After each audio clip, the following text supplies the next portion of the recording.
A new scam is specifically targeting Jamestown residents. As of Saturday morning, at least 12 Jamestown residents have reported receiving a text message informing them their credit card had been declined. The message asks people to call a North Dakota phone number to resolve the problem. When people call the number, they are asked to provide personal information, including their credit card numbers. Sergeant John Johnson of the Jamestown Police Department said, quote, "This has nothing to do with our local credit union. If anyone has already called the number and given out information, they should have their credit cards canceled as soon as they can." Johnson said the department has not heard of scams involving text messages before. Well, the words North Dakota and millionaires aren't usually words you associate with each other, but the number of North Dakotans reporting more than $1 million in gross income increased over 38% from 2009 to 2010. In 2009, 384 people reported gross incomes over $1 million, and in 2010 that number rose to 532. Kathy Strombeck is an analyst with the tax department. She says the increasing number of millionaires is due partly to the state's oil boom. Some mineral owners are being paid big royalties by oil companies.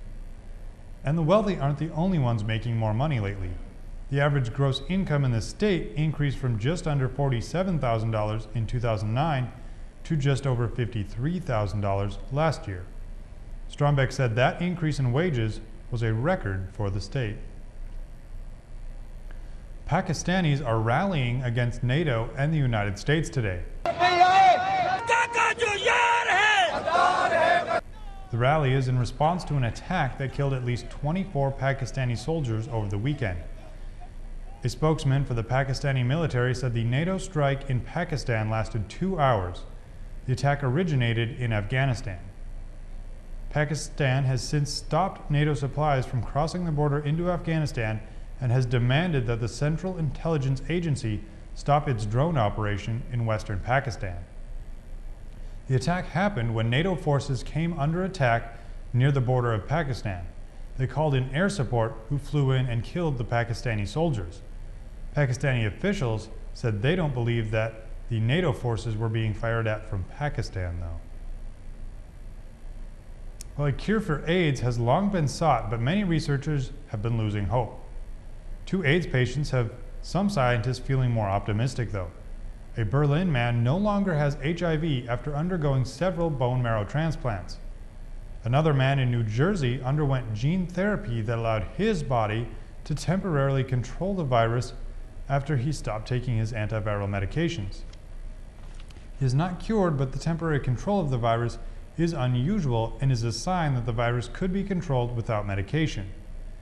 A cure for HIV isn't as urgent as it once was because the disease can now be well controlled through daily medication. But researchers say that daily medication is not a sustainable solution for the tens of thousands infected with HIV. Well, over the weekend, NASA launched the largest rover it has ever built. Saturday, NASA's newest rover took off for Mars. The rover will travel over 350 million miles and will land on Mars in 8.5 months. It will be searching for any kind of evidence that would suggest life on Mars. Now, it's not hunting for Martians, but rather for microscopic organisms. The rover, named Curiosity, weighs 2,000 pounds. It stands 7 feet tall, is 10 feet long, 9 feet wide, has 6 wheels and a jackhammer drill. Curiosity has 10 scientific instruments that it will use to analyze samples of rocks and soil right on Mars. Well, it's time now for a look at our weather. Jessica Gulseth is here now to tell us what we can expect for the rest of the week. Jessica? Well, welcome back. I hope everyone survived their turkey overload. It seemed a little odd to not have snow at the end of October, as most of us are used to a white Halloween, but it seemed even stranger not to have snow for Thanksgiving. The lack of snow has made the quickly approaching holidays seem a little unreal, but we can officially start the countdown to Christmas as it's now only 27 days away. We may even see some snow this week. This afternoon was fairly warm, about 45 degrees with a slight wind. Tonight will be mostly clear and not too cool, still double digits at about 13 degrees. Tomorrow will be sunny again with a high near 41 degrees, and then as the sun drops, so will the temperatures. It'll drop down to about 22 degrees. And Wednesday, we may see some snow. Some of you may say, hopefully we'll see some snow. Well, there is only about a 20% chance for the day, but once the sun goes down and the temperatures drop, the snow will really begin to fall. A 60% chance of blowing snow is in store for us here in Jamestown. But as Thursday rolls around, the snow will quit and the sun will shine. It won't do much though. We're only going to see temperatures in the low 20s. It will be cold, especially as the wind continues to blow. And Friday, slightly warmer than Thursday, with highs in the mid-30s. Hopefully some snow for Jamestown this week. It's almost December. I think it's time. That's the weather for today. Now back to you, Caleb. Thanks, Jessica. Well, the Jimmie basketball teams had a very busy, very successful weekend. The Jimmie women beat Rocky Mountain College 90-83 on Friday. On Saturday, they played the Bulldogs from Montana Western. Final score of that game was 65 for the Bulldogs and 78 for the Jimmies. The Jimmie men played William Penn in Iowa on Friday.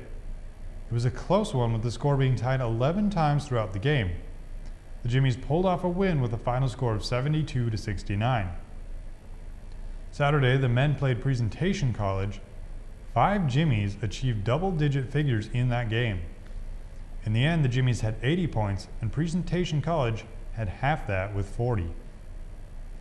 On Saturday, the Jimmie women's wrestling team competed in Saskatchewan in the Husky Open. 6 of the Jimmies finished in the top 6 of their respective weight classes. Tiffany Sluick led the Jimmies, finishing second in her weight class. Well, that's the news for this Monday, November 28th, 2011. I'm Kaleb Hruby. Please join us again tomorrow when we'll once again be connecting the campus with the community.